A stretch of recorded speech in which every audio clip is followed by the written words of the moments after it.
Hello. So, Song in the Smoke. That's pretty cool. And that's pretty weird. Just loaded up. It's first time. That's just cool. I like that artwork.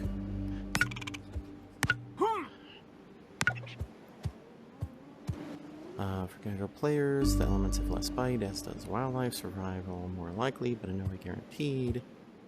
Little kid. Original experience, buying the time, keep the elements in check and be very afraid of the dark. Taste blood, fear everything, conquer the darkness. The elements exist solely to claim you. Only the strongest survive. Oh, cool. And it can change at any time. Well, I'm more in a normal setting myself, so I'm gonna do that. So, Song in the Smoke is a survival game based in the Stone Age with some mystical properties aspects to it, which by the end of it, you should understand why. It's a very cool game. I died excessively to start with, and I got super discouraged, just not really grasping all the mechanics, because the tutorial doesn't really explain them super well, particularly the necessity and building of a fire, which is pivotal to staying alive later on, and they kind of just gloss over it in the beginning. So, to start with, we're going to have a lot of tutorial, and then kind of just look at some mechanics of the game, then some of the combat, and finally some of the cinematics, not all of them, but some of them, and if you don't want to ruin your story, just cut off before the end. There will be timestamps in the description, and please hit a like, hit a subscribe, leave a comment even. That would be delightful. Alright, enjoy this sunrise, and it'll be over in just a second, and look at those timestamps if you just want to jump around.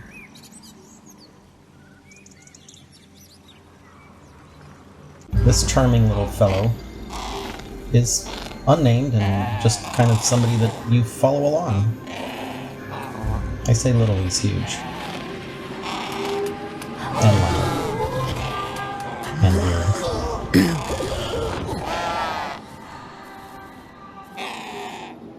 This is one aspect that just makes it seem like an older game. I wish they could have fixed that.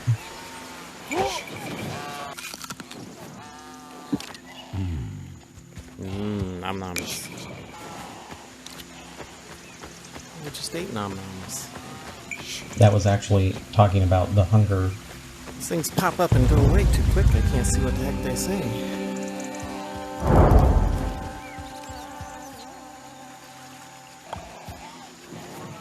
Press either to pick up items.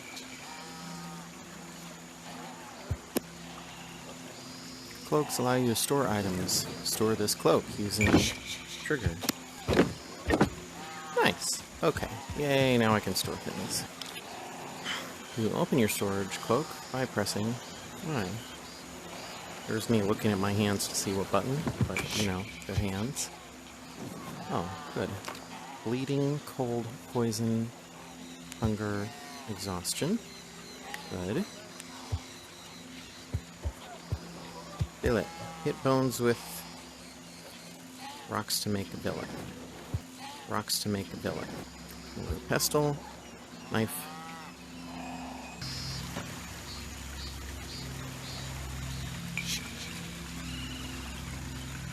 Cute.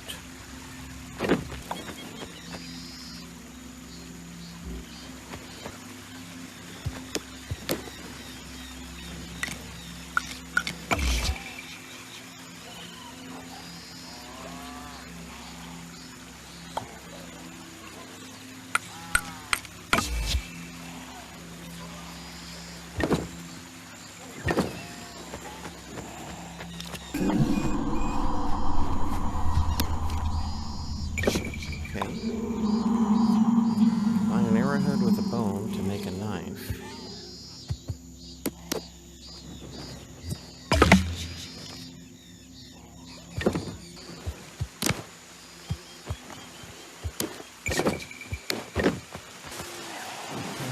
Pick up items.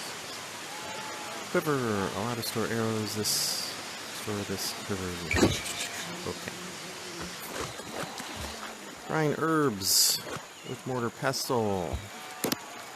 Okay.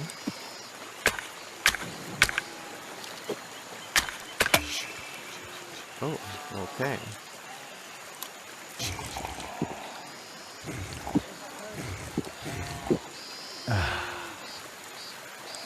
Alrighty.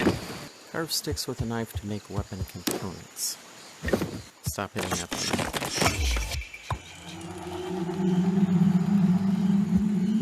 Find a sparking stone to make a carved medium stick. Light a torch by striking it against a rock.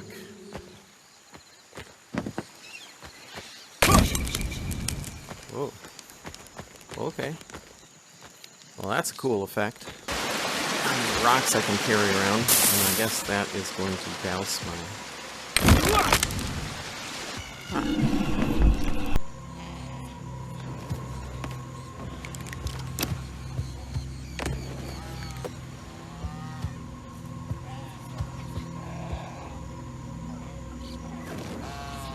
Doesn't say how many sticks. Build a fire, first place sticks and bark fibers into the campfire. Oh.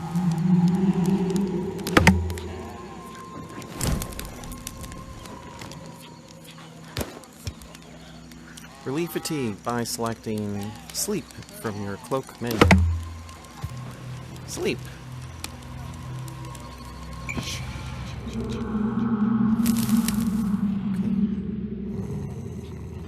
Hold any button to wake up.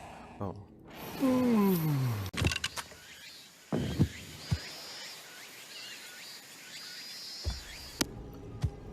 So, if you don't build your fire up properly and it goes out through the night and you're not paying attention, bad things will come at you, and there's several different varieties. So, you want to get the bark fibers in there, and or as I'm using here, some old clothing, because this is later on in the game when I knew what I was doing. Small sticks, medium sticks, and then large sticks. Once lit, the fire meter on the bottom right will cycle around the rocks in a circular motion. And there's kind of 3 different tiers there. They're not listed, but if you don't have enough small sticks and then medium sticks, and you can see on the top right there, the medium line was hit. So once there's enough small, it lights the medium. Once there's enough medium, it lights the large. So you can have small sticks and the large sticks will never burn because it just never gets hot enough. And you can see the small on the top right now. The large I'm almost standing on is way on the left. This is what happens if your fire goes out later. And that top left, that is a demon creature that's just coming to kill you. And it's just in moderately close contact, not even super close.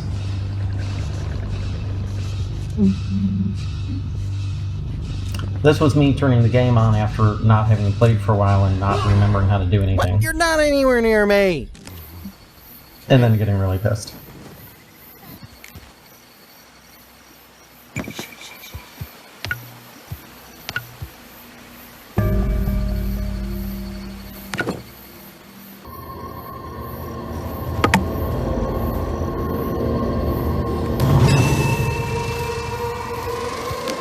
This is a bit of a reoccurring theme in the game. If you see a glowy, streaking energy thing, follow it.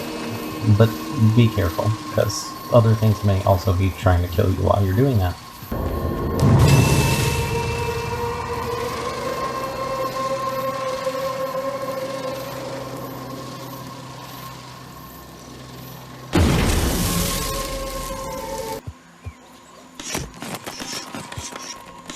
Having just come off Green Hell, some of the crafting mechanics seemed a little less immersive, but it was okay. You get used to it and life goes on.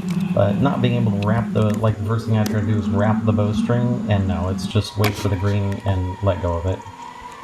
One of the other relevant things to note here is that different sticks, rocks, etc. will have different quality levels, which you can see in the inventory with the 1, 2, 3 highlight there, and when you point at them you get a big breakdown there of the quality. that's important too. You know, get the best gear, maintain the best gear, and you'll do better.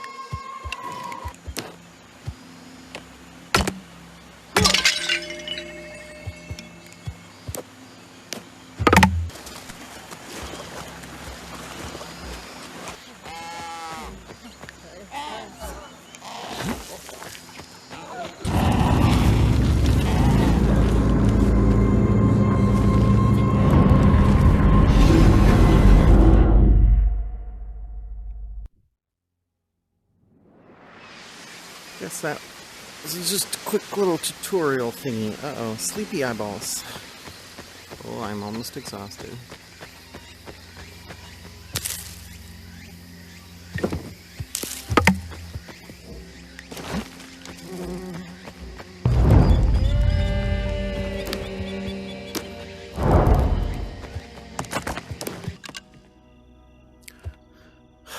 Drying mushrooms, meat, guts, and puffballs on the drying rack to make them more powerful or last longer.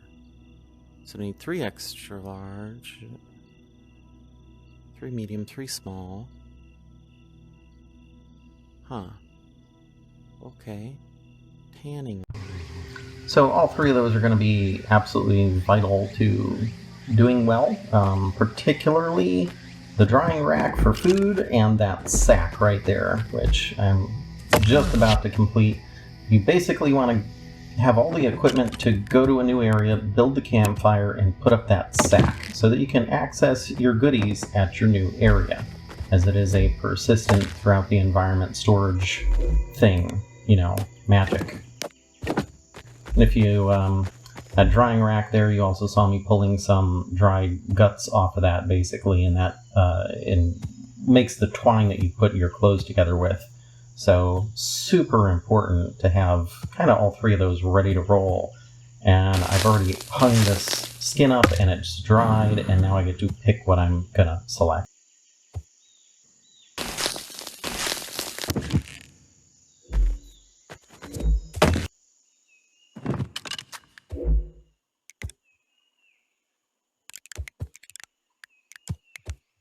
And you can see this is the additional storage you open up just by opening your storage close to the storage sack. And poof, you have extra space. It doesn't let you stack items though, which is kind of weird since you can stack items in your regular storage. Weirdly, I did find if you point at the center versus pointing at the edge of an item, you get a different option. So be careful of that with quality and clothes. I just have to assume that's a glitch. I don't know what that's about. But clothes are super important later on when you get into colder environments. You gotta stay toasty.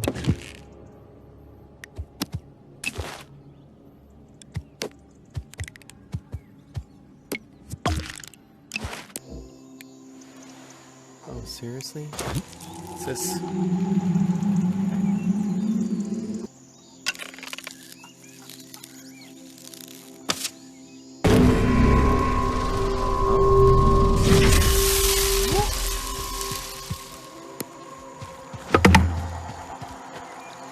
Wow.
wish I could have caught one of these guys, but I never did. And I couldn't find online exactly what you get if you do catch them. Or follow them to the end, or whatever. I assume there's a purpose to them. Now if you look to the left there, I'm about to get screwed over by this little guy. And you hear the pitter-patter of feet, and then, holy crap. And with that bit of unexpected violence, we are transitioning over to the hunting aspect of things.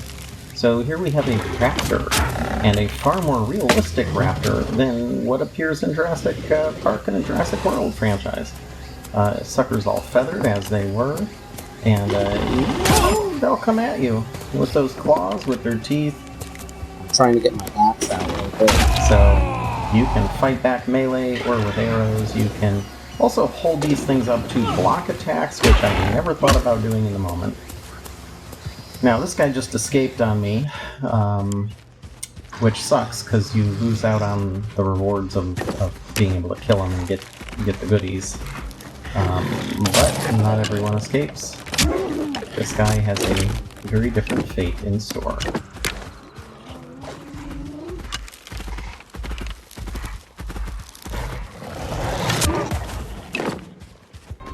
This is my first time seeing this guy, and on a level already challenging with its cold, and there's a giant snow monster as well. This was not a welcome visit, and I was not prepared for this. But there we go. Now it's out, and I'm teaching that kitty a lesson. Ooh. And I'm getting slapped around a little. But I win.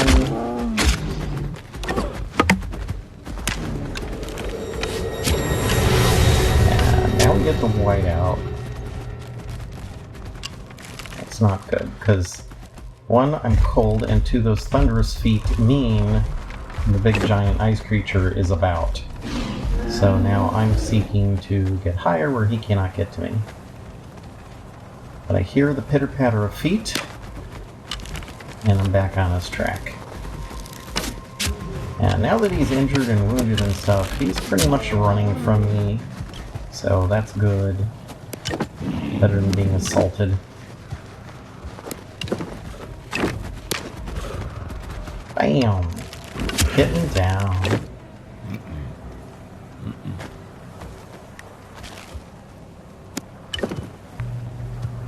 This is much earlier in the game, and I believe this was the hunting ground level where there's really nothing dangerous. That's a hell of a shot right there. Through the bush, saw his legs, took him down. But when you do this, you know, you get meat, you get pelts, you get teeth, which you can add to weapons to enhance them, which I didn't learn about till the last level of the game, so a little annoyed about that. You also get sinew, the intestines and stuff you can dry on the rack and use to put all these things together. The one thing I don't like is the massive amount of time it takes to do this. You often get kills you just cannot get everything out of. Pretty much every kill you can't get everything out of. There's a bird friend indicating that there's a level change here, but this was my first time. This was like leaving hunting ground. So the previous one was when you lifted the rock. This one, I didn't know what the hell was going to happen here. I thought some giant skeleton thing was going to come to life. But here we go, into the next valley. That was just to show a level transition, though. It's kind of a cool effect as you go back and forth with that, and you can go back anytime you want. Okay, and then from here we're going to show some healing, so you get the little pink fruit, you squish it, you pour it on wounds, or you drink it to regain energy. Also on the top left of the inventory is a board with a little red dot on it, and that has healing potion ready to go.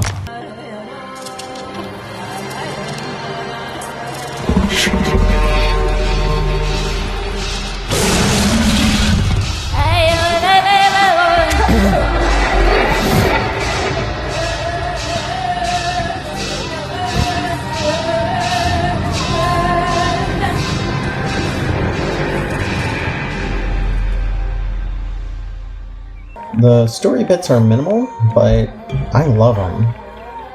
I think they did such a good job.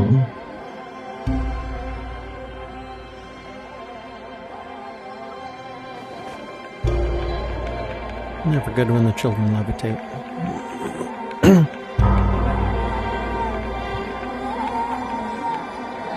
Story bits serve to, advance the minimal amount of story, but also to give you a purpose. So, watching this, I know that I'm going to have to kill some doggos, or, previously the lion, or whatever.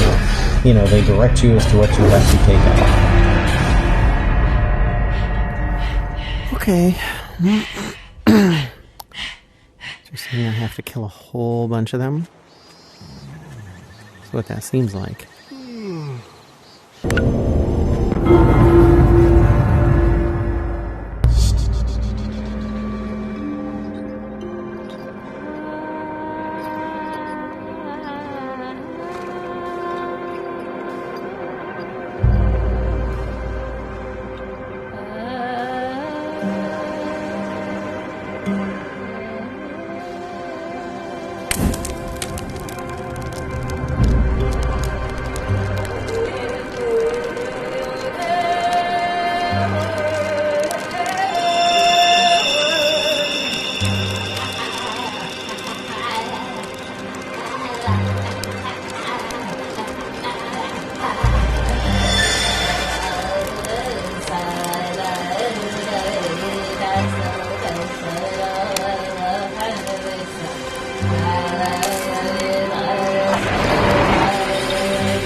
When I finally saw this scene and really understood that my entire journey had been my spiritual journey through this otherworldly afterlife mythology of these people, and just that journey to move on in the universe, I guess. That was really poignant, man. I've never played a game that had that as the game, and you don't know that that's the game really until the end.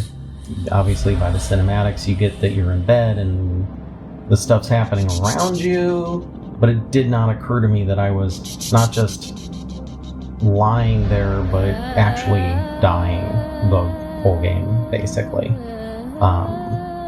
So that explains all the mystical things happening in the game, because it's all in your head, really. It's all made up. But what a beautiful game. I loved it. I love the audio. I wish it could have been updated a little more so some of the mechanics would have been a little more interactive. But it's good overall. Still holds up. Worth playing, definitely.